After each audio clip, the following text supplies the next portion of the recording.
Here's what I can tell you. I think there are all these spots in business that are almost like business puberty that like, but no one tells you about it, where things are harder and you just don't know till you get there. Oh, that really is like really hard. Exits are the most stressful thing I've ever seen someone go through. The due diligence process, while you're still trying to run your own company in case it doesn't go through, because they often fall through. Getting through that, not being able to talk about it with your people, sometimes even having to lie to them because you can't share all the things. It is uniquely and just overwhelmingly stressful. And so if you are going into that already depleted, you are absolutely going to leave money on the table. You are absolutely going to. I've had people on calls literally be like, I honestly don't care anymore. Just like I'm putting these words into their mouth, but I feel like they'd be like, I'll pay you $100 just to take it off my hands. I'm so done right now. So this last client I had, we actually prepared ahead of time. She knew that this was going to be. So we took 3 or 4 months to be like, let's get you as healthy and like in a great shape so that you are going into this. If you're training for a marathon, basically.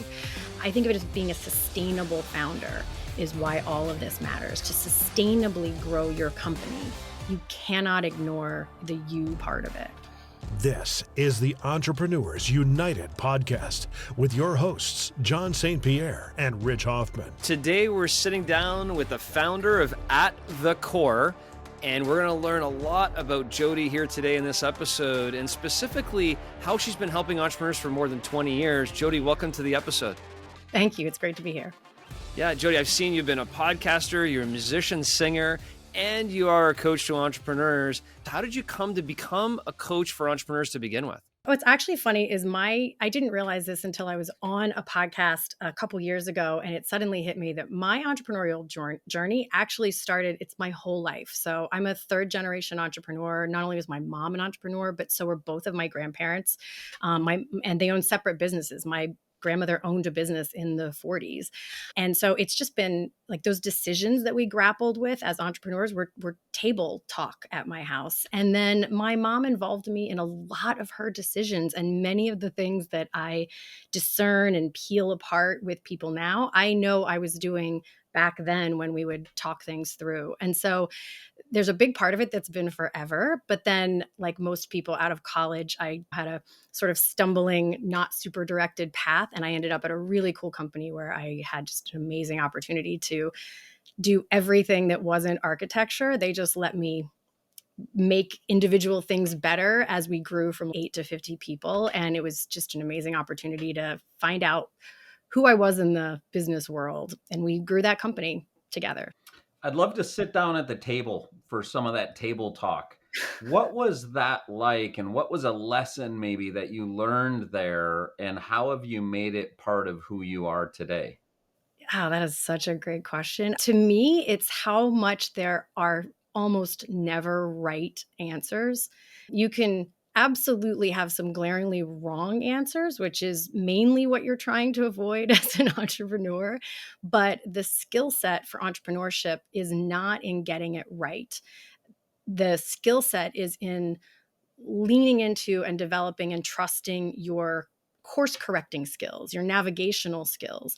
I think of it, especially if you're doing anything a little bit off the beaten path. If you have a franchise, that's one thing. It's already laid out for you pretty much how to do it correctly. But if you're doing anything that is even remotely new or revamped or hasn't been done before, there is no map. And so you have to learn orienting skills. And then when you mess up, you learn how to fix it and try something else. And that's the only way to get there. It's the only way. Almost never getting the right answers, especially not right off the bat. So you talk about this course correcting skill set, and it's interesting. That is the skill set. It's that ever evolving and adjusting component. I did notice as well, it's something I think is fairly unique, that when I was at your website, atthecore.com, you provide this on-call support, and the entrepreneurs can call you. It's who you're going to call. It's not Ghostbusters, right? It's Jodi. But you call Jodi, and most of the times they're probably looking for the right answer. Like they're probably stuck in something. Is that what you encounter? Yeah, it takes a little bit of training as we first get started. Because here's the other thing, I do this exact same thing for myself. I want the right answer. I don't want to make a mistake. I don't want to do something that's embarrassing. Like it's an incredibly natural desire. And entrepreneurs have incredibly high standards. That is why you want to change something in the world. You want to have a big impact. You don't want to change that. You don't want to lower the level of desire to get it right, but you have to soften around the realisticness of it. So when they call, what we're looking for is not about getting it right. There's a couple things. There's one is there anything glaringly wrong about this? We all have blind spots. So am I just not seeing something? Is there something I don't know because I haven't seen this stage of a business or this particular industry or whatever the unknown is? So it's always valuable to have anyone else who can watch someone else parallel park a car. You just have the ability to see outside more than somebody who is in it and trying to think of all the things all the time. So some of it's just that. But also, I think of these three categories, and it bugs me that they all start with C because I hate those like acronym things where they're like three C's of, but that is just the way it is. Like sometimes they're looking for clarity where they have to dump out all their thoughts and sort through them. And I think of that part a lot like almost like IT troubleshooting, where if something's not right with your computer, you're like, well, swap out the cable first. Okay, it's not the cable. You have to isolate the variables because everything in business is all conflated together into one like ball of rubber bands, and you have to pick it apart to see the pieces. So sometimes we're laying it out like that. But the other two things, clarity is great when you can get it, but a lot of times I think we really fell into this, especially during the pandemic. But the other two C's are like confidence and courage. And the way that I discern between those two things is confidence is like somewhere down in you. I really do fundamentally believe that entrepreneurs know their business better than anyone else. And I think they should be very careful and discerning about listening to advisors and coaches and other people who have been there, done that. It doesn't mean it's right for them. So I'm always listening for what they know and just to reconnect them with that confidence. And then last, sometimes there is no certainty to be found. You have limited information or it's a completely unknown thing. Think COVID, there's so many things you're just like, I don't know. And you just have to have the confidence, the courage to just take a step and trust that you can course correct after that, because standing still is where the risk is as entrepreneurs, just indecision, second guessing, that kind of stuff. So Yeah, no doubt. It's one of the things that I learned, Jodi, along the same lines is having the right answers is the difference between a one-door decision and a two-door decision. It was something really new to me where as an entrepreneur, you're taught make decisions. You're in charge. You call the shots. What are you going to do? And a lot of times entrepreneurs have to make decisions and they're not always the right decisions, but then they can course correct and find the right spot. But there's also comes a moment sometimes where you have a one-door decision. This decision is irreversible that you have to make in this particular situation. I can imagine those are probably the times you get the calls the most because this is an irreversible decision, right? And they need to, what you just talked about, the components here are, is there anything wrong about this? Is something I don't know? Like, what should I be looking at? That's the first step. And then the three C's, which is clarity, confidence, and courage. I can imagine that that's an important component. Have you run into that one door versus two door decision things? That was something that I do. And I love that. Like when I saw that, I was like, yeah, this is an important distinction for people. I think the interesting thing is, I think a huge number of things in the world feel like one door decisions and they are not. And so we end up spinning our wheels and exerting an enormous amount of energy on something because we are imagining that it's a one door decision and it's not. So that's the first diagnostic question of, is this really a one door decision or is it not? Because if it is, then yeah, that absolutely has a higher degree of wanting to vet the issue. I will throw in there though, that there is something else you have to listen for always, which is the sort of energetic and emotional regulation piece, because sometimes the indecision, or actually sometimes what makes you feel like it's a one door decision, has nothing to do with the circumstances that you are trying to get through. It's because you're exhausted or you are emotionally teed up. And I think what a lot of people don't understand is that executive functioning, which we know a lot about and talk a lot about, prioritizing, strategizing, all the things we want to be really good at as entrepreneurs, that sits on top of these things that are prerequisites for that for your brain, which is your energetic and emotional regulation. So if you are all wound up on something emotionally, that prefrontal cortex is not getting the glucose it needs for impulse control and nuanced decision making and all the really smart parts your brain needs to do.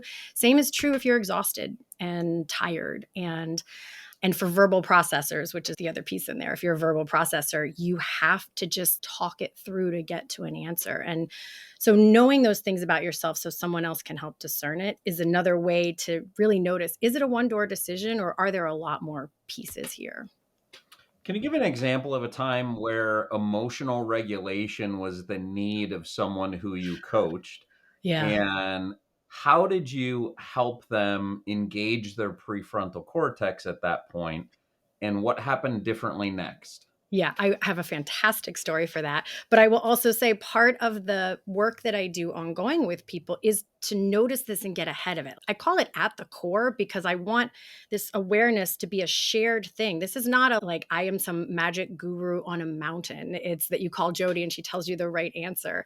It's a shared awareness of what to watch out for. And so my clients understand that I'll get a text like, hey, do you have a couple minutes? I just need to sulk or I need to rant this out so that they can burn off that emotion and not take it back to their team and take their team on a roller coaster ride of however they're feeling in the moment. So that becomes an awareness to like preemptively get there. But many years ago, before Obamacare came about, I had a client who was concerned because his entire team were in their young 20s. None of them had health insurance. It really upset him. He was worried about them. He wanted to find insurance that he could pay for everyone, but he couldn't find that. But he got one that was like really close and he was all excited. And he met with them individually, said, here's this thing I found. It's only going to cost you a little bit. And he was so excited. He calls me. Do you have some time? Not one of them said thank you or seemed impressed. And he's going through this whole thing in his head where he didn't do it so that they would say thank you. That wasn't the point. And yet the disappointment that he felt, and he knew it was petty and it wasn't the point, and he could talk himself out of it. But the reason he called and why it mattered was he said, I need you to work through this with me because I am feeling so angry and resentful right now. And our holiday party is tomorrow at my house. And if I don't burn through this, I am going to act like a petulant toddler tomorrow and ruin the culture of the company. And he would have. He really struggled with emotional regulation and he would have been a jerk at that party. I had seen it happen before. And so we talked it through. We looked at the fact of the matter is, they've never worked anywhere else. They had no idea what that entailed, what it required, that it was an extraordinary thing that he had done, the effort that it took. And that is sometimes what people need to see is the reminder that your people, if there's something they don't have a line of sight to, they can't know that thing. And so you can't be frustrated with them, whether it's that kind of issue or that they don't understand how the money works in the business, anything that they don't have a line of sight to, you have to have a filtered perspective on, and that can help burn through it. So burning through it is part logic and part just venting it out so that it has a place to go, What which do you matters. find to be the most common topics that entrepreneurs are faced with which require emotional regulation? It's almost always people, whether it's getting people to do what you need them to do, being disappointed, threading the needle with people of whether it's performance or whether it's just attitude. And then the frustrating things that like don't make sense. Oh, this person's really great over here, but in this one way, they have this thing that keeps getting in the way of something else. Or when somebody who's been great for years suddenly isn't, and you have to figure out why. Strategizing tough conversations, all sorts of people things is almost always the snarly bit. Earlier in the conversation, you mentioned something about the map, and I know core mapping is something that is part of your formula. Can you talk to us a bit about what is core mapping Yeah. and why did you develop it? Yes, it started way back when I still run the group, but early on we had this check-in that was like, how's business, how's life, and had a couple other questions at the beginning of each group. And at one point, I don't remember why I started this, but I added a third parameter, which was you specifically. So not your business, life outside business, but you specifically. And I knew I was onto something because about half the room couldn't answer the question. They're like, my family's great, so I'm great. I'm like, nope, that is not the question that I'm asking you. How are you? And that's everything from some of that energetic regulation to also, and so I ended up doing it as like an upside down triangle because like and I did it that way because the you piece is like what the fulcrum that both your business and life outside business hinge on. And so whether it's your exhaustion or emotional or cognitive stability, or like how much are you enjoying your business might be knocking it out of the ballpark on paper. But if the gum has lost its flavor for you, that need just personally, I used to joke about like, all of us get business depressed sometimes. When you're just, I don't know, it's just not fun for me right now. That matters. That actually matters. That's an indication that something is out of alignment. And so if that conversation gets missed because you've decided it's just a you thing, and the same with the personal or just how you're feeling, entrepreneurs overlook their own enjoyment and joy and energy. And we assume that just is an infinite well to draw from, and it's not. And so the core mapping is mapping out, especially for these folks that I'm going to do on-call work with, is always the first step because it also gives me the foundation to know enough about them to know what I'm listening for. So they tell me about their business and we map that out, what's most important, what they're struggling with, what they're trying to accomplish.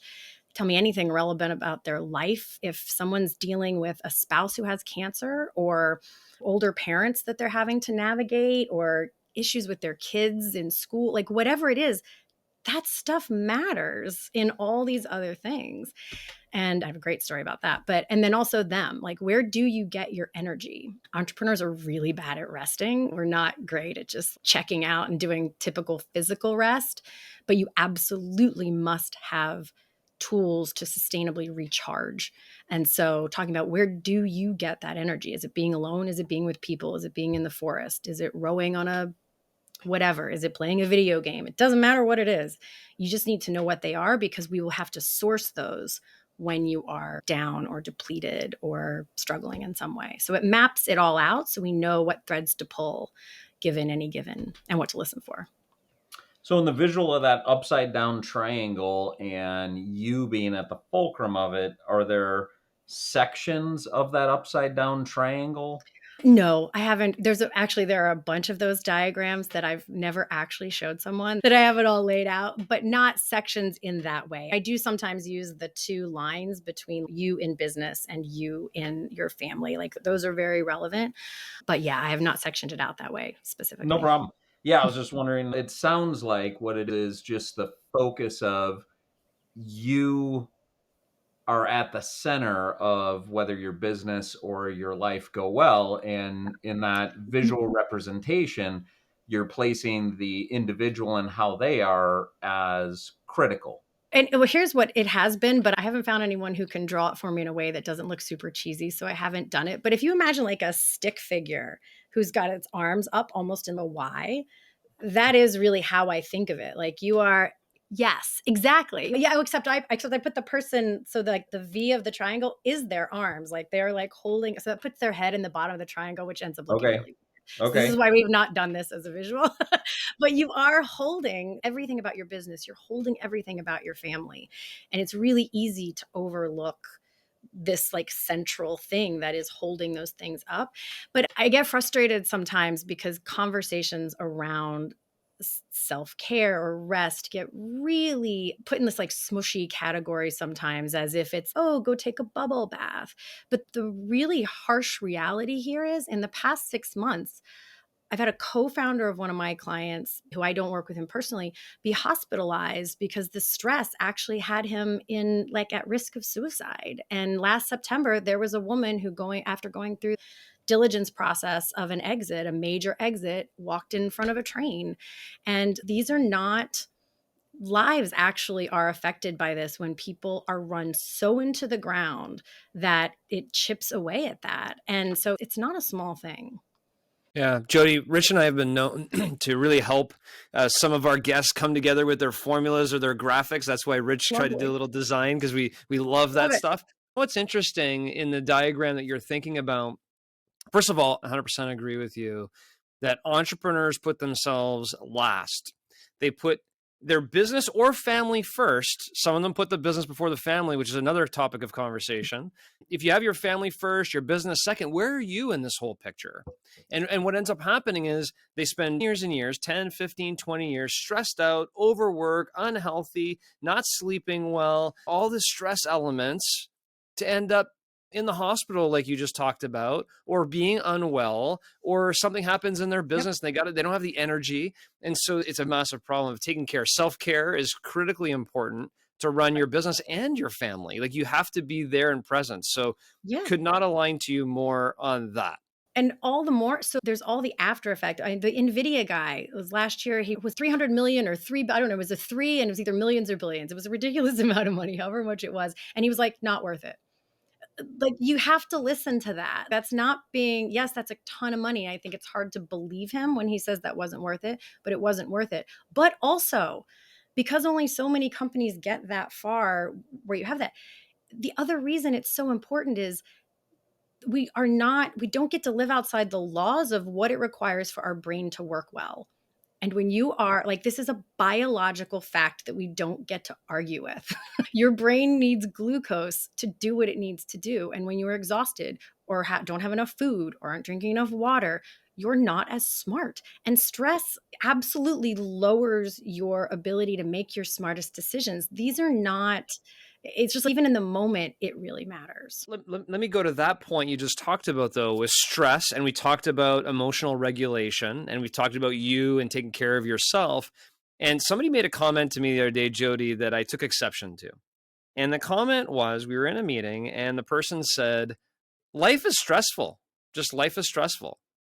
That's just what life is. And I was like, wait a minute. Stress is a state of mind. And if you can regulate your mood, everything doesn't have to be stressful. There are some people that we know that every single situation, a red light is stressful, this is stressful, everything's stressful. And there are some people that know how to regulate their mood, as we talked about earlier, just by having a little more conscious to what's going on and what's happening. So I'm assuming that both of you would take, and Rich and Jodi, I'd love your opinions. If you heard someone say, life is just stressful, we just got to accept it for what it is, it's just stressful.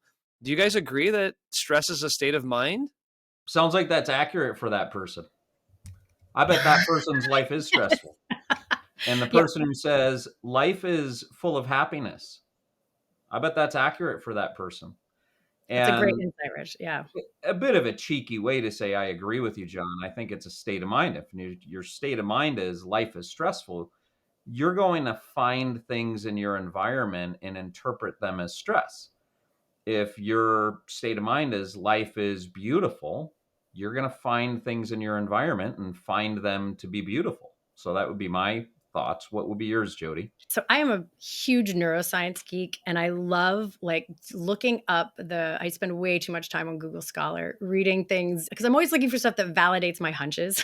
I'm pretty sure this is true. And then I find something, I'm like, yes, it's been proven. So two things that are really crazy, and I'm going to mess up the details of this, I'm sure, but the point of it still stands. There was this study about entrepreneurs and stress. And I forget what they called the three categories, but I'll describe them so you'll still get the point.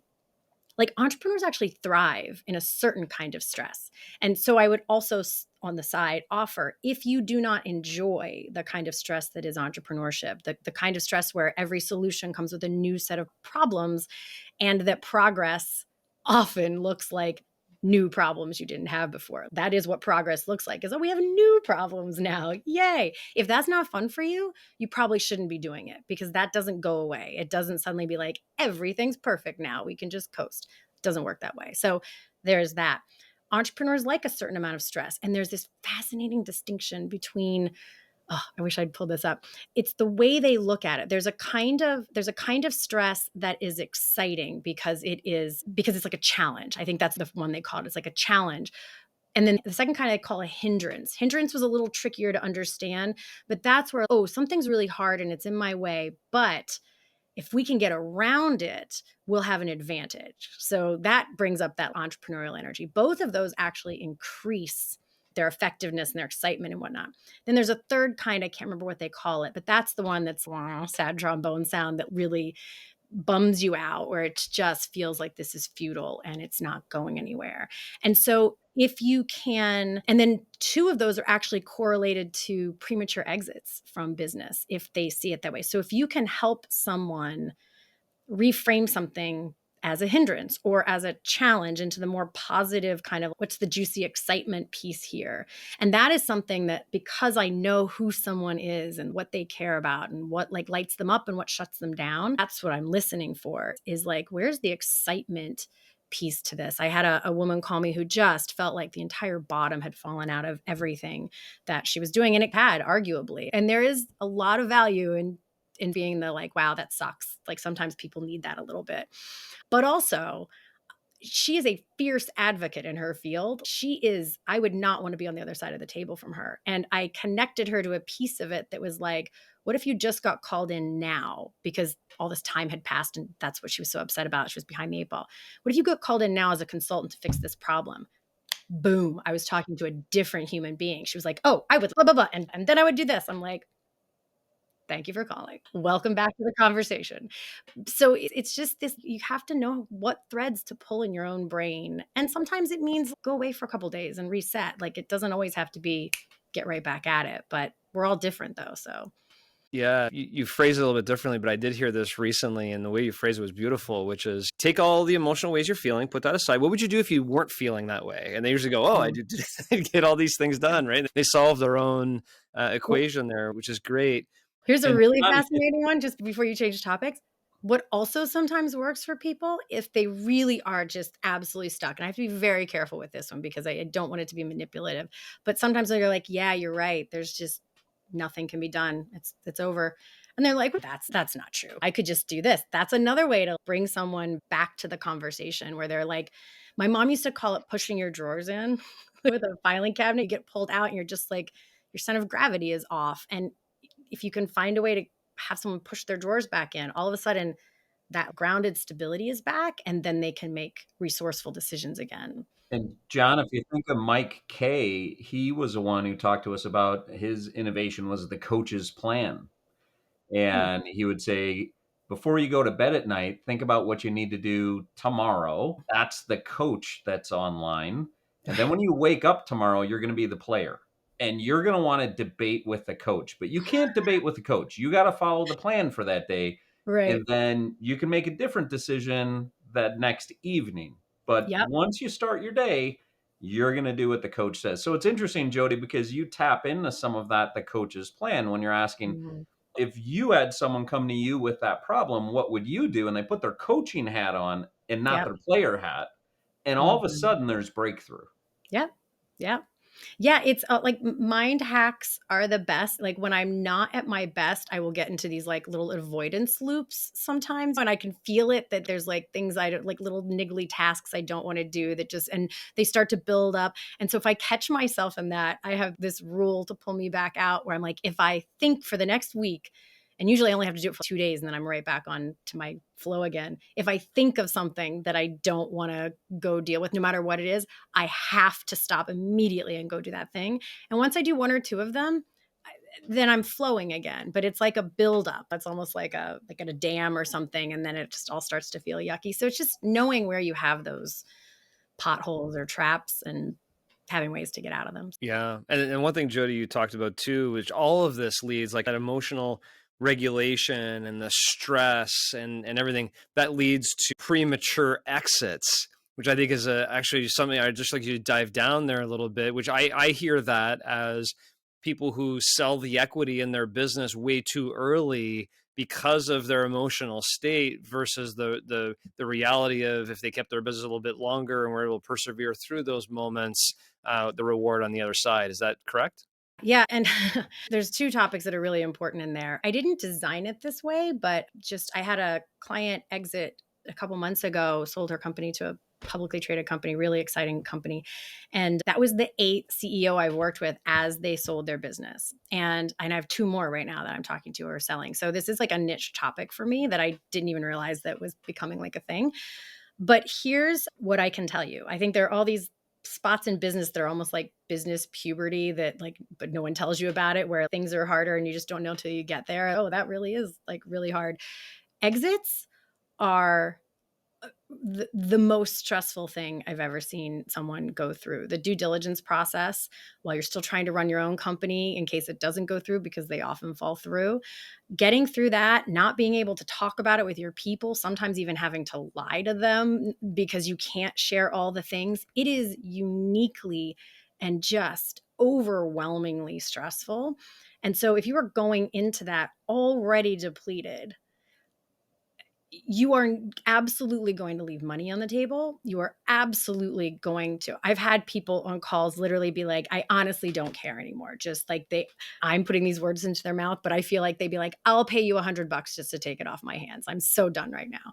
So this last client I had, we actually prepared ahead of time. She knew that this was going to be. So we took 3 or 4 months to be like, let's get you as healthy and like in a great shape so that you are going into this, if you're training for a marathon, basically. But yeah, there have been a couple cases where I think it's impossible to know. This is not a sliding doors movie where you get to see both play out. But I can think of 2 people I've worked with that 100%, I think if they had it in them to keep going, it could have been something. They weren't right at that. It would have been a couple years before they got there. And the reality was they didn't have a couple years in them. They were just exhausted. And when someone gets exhausted, it is irresponsible to not have the business hospice question. Is it time to just move this thing along one way or the other? Because if you've gotten that far down the way, that is one thing you just can't continue to push through if they get that far gone. So that's another reason it's so important I think of it as being a sustainable founder is why all of this matters. To sustainably grow your company, you cannot ignore the you part of it. So dovetailing right into that, what are the most common answers you hear from entrepreneurs when you ask them, what do you do to sustain your energy and renew it on an ongoing basis? Yeah, for my folks, like there's a number of them that exercise of some kind is really key. I have one guy that like I can tell 30 seconds into the call, if he doesn't just need daily exercise, he needs like hardcore daily exercise. And if he gives that up, which he has in a few periods where things were really going crazy, I can tell 30 seconds into the call. He's just got this like vibrational frazzled around the edges look to him. So that's really core. Like he cannot give that up. And so that's exercise is one of them. For a number of people, it does for some reason, like walking in the woods, like being out in nature. That is not just a preference. There's actually a lot of science around walking forward in nature and looking left and right, which you just do naturally. That does a lot to calm the central nervous system and bring it back down again. There's just a lot of interesting science about that. So being outside, paying attention to your central nervous system in general. People don't start there. We end up talking about that a lot. So getting sleep, but also for some people, it's being by themselves. If you haven't read about the 7 kinds of rest, I think it was one of the best things I ever discovered. It was a TED Talk. I actually made like a little workbook for it for founders to play through because it goes beyond just physical rest. And so it's that awareness of like social rest is who are the people that give you energy and who are the people that drain the energy. And then just being shameless about not just avoiding the drains, but I need some time with this person because when I walk away from this person, I feel more full. Yeah, those are probably the most common. But what I love knowing about with those questions is some people have some like really odd ones, like whether it's a weird video game they play or some strange hobby or something. And it's don't feel bad about whatever it is, just do the thing and feel better. One of the things that you offer on your website are a couple of 30-minute sessions with you. And I was noticing one of the things on there is creating a framework for ongoing self-assessment. Can you give John and me and our listeners a bit of an insight to what are the types of things you're talking about with someone? What are the tools you're offering them? Or how does this self-assessment piece work so that after this podcast, maybe we can go away and do a mini version of what you're recommending? Oh, I love that question. And I truly wish I had this might not be the most helpful answer, but this is the answer. It is such a customized thing. I bet you there is more of a framework to it than I have thought. I am actually going to go back and look at my notes of some of them and look for the sort of like framework that might be there. it always feels very custom. But as I'm thinking about it and talking here, there is almost always some sort of personal check-in, and there's always something that has to do with a routine, whether it's an exercise routine or a make sure I get out. Like I have one client who just knows that there's a couple things if she does in the morning that it sets her up for the day. Interestingly, one of them was based on an article I found. In case your listeners haven't heard this is a real bummer. But among many reasons that you shouldn't pick up your phone and either start going through emails or searching social media, the going through the emails uses that super important decision-making part of your brain. It doesn't know the difference between a one-door decision and email, yes, no. That's still using decision glucose first thing in the morning, and it burns fast. So that's one reason to not pick up your phone. Here's the real bummer though. However you get your dopamine first in the morning is how your brain's going to want it the rest of the day. And so if you get those hot hit, and I thought that sounded ridiculous, and I've been testing it, and thus far, at least anecdotally, I'm 100% seeing this. So if you start off your day scrolling reels or TikTok or whatever, you get those like hot, fast dopamine hits. For the rest of the day, I'll pick up my phone more. I have this like itchy, cravey, weird, like distractibility versus the kind of dopamine you get from accomplishing something, which could be as simple as making your bed or tidying up the kitchen or working on an actual project for 5 minutes, or it's that kind of dopamine. It's the opposite of that. And so that is something I am now suggesting to most people that they try really hard to be mindful of where they get their dopamine first in the morning, because it is a powerful hormone that determines a lot about what we do. Great. Thank you. And I know John had mentioned your website. How else would you like people to get in touch with you if they want more of you? Yes, I have a page set up just for this, which is atthecore.com/gift. And we're actually updating that now with a few extra things. I am going to have a link there for that. The 7 Kinds of Rest workbook will be there. It's not there right now, but it will be as of today. So we're adding that on there, as well as we're adding a third service on there. All of the services on there, there's going to be a code that says listener that you can get a 50% discount on any of those for the first time. Well, thank you. And thanks for joining us today. Thank you. It was a great conversation. This is really lovely. Stay tuned as John and Rich unpack today's conversation. Hey, John, I really want to start where we started with Jodi, where she said, almost never are there right answers, but they're definitely wrong answers. In your experience as an entrepreneur, first of all, would you agree there are definitely wrong answers for starters? And then second of all, what's your experience been with there are no right answers? Yeah, there's definitely wrong answers. Let's just get that off the table right now. I think, Rich, when we talked about these 1-door or 2-door decisions, we make so many decisions as entrepreneurs. We're always making decisions. You have to make decisions or else you have paralysis analysis, right? So as we go through those decisions, on light decisions, make them quick, make them often, make a mistake, correct it, and keep going. But it's when these big decisions come in, there's truly never really a perfect, this is the right answer. There's so many variables that go around big decisions. And one of the things that we've done, I didn't even talk about this with Jodi, but with our business now, we have 5 or 6 protectors of our business that we surround ourselves with: wealth advisors, insurance, litigation attorneys, corporate attorneys, CPA. We never make a decision that's a big decision unless we get them all on board with it. And even then, it's not going to be a perfect one answer, here's the answer, but we at least put guardrails around the answer to make sure we avoid the catastrophic. So for me, I love what she says, almost like that airplane analogy, right? The airplane's never on its way to Des Moines, Iowa. It's always course correcting along the way, but then it lands in Des Moines, Iowa. I think entrepreneurs need to look at that the same way. But if you're trying to get to Des Moines, Iowa, and you're trying to get there on your bicycle from Portsmouth, New Hampshire, you're in the wrong vehicle. That's a bad decision. So you got to make sure you have the right vehicle, the right guardrails around you, and then course correct along the way. That's my opinion. How about you? You used course correct a couple of times in your response there, and it reminds me where she said, trust your course correcting skills. Yeah. Gosh, I've never looked at it like that. Yeah. And you and I have talked so many times about an entrepreneurial journey is really ready, fire, aim. Yeah. So just get a shot up on the bullseye. You're probably going to miss, and then course correct closer to the bullseye, closer to the bullseye. where a lot of times prior to doing this podcast, frankly, because this has freed me up to trust my course correcting skills more, is prior to this podcast, I was very ready, aim, aim, aim, aim. And I wanted to make sure I hit the bullseye on the first shot.